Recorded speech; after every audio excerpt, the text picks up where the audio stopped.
Mastering have to, your key to expressing obligation in English. Hello there, language learners.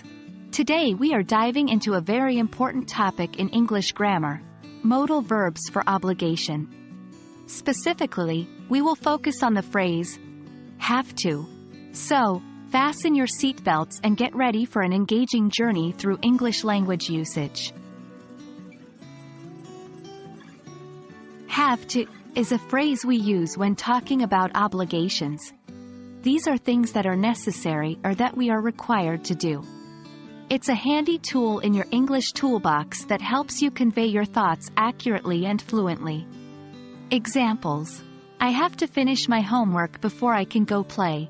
We have to wear masks in public areas.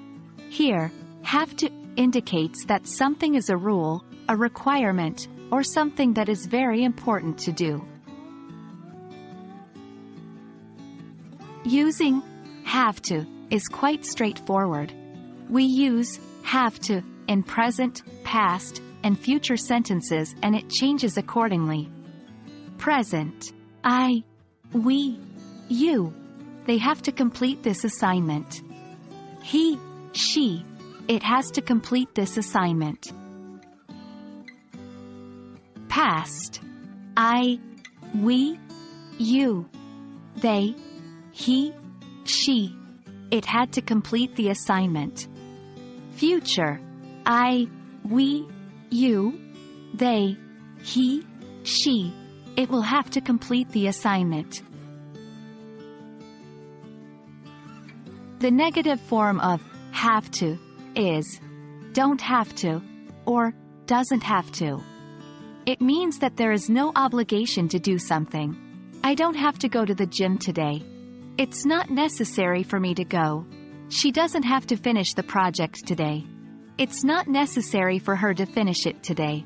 In questions, we change the order of the subject and have to.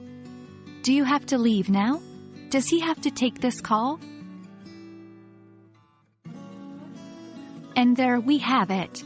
You've now added a crucial tool to your English communication toolkit. Remember, the phrase have to is all about expressing obligation or necessity. Whether you're talking about rules, requirements, or important tasks, have to is your go-to phrase. Keep practicing, and soon using have to will become second nature to you.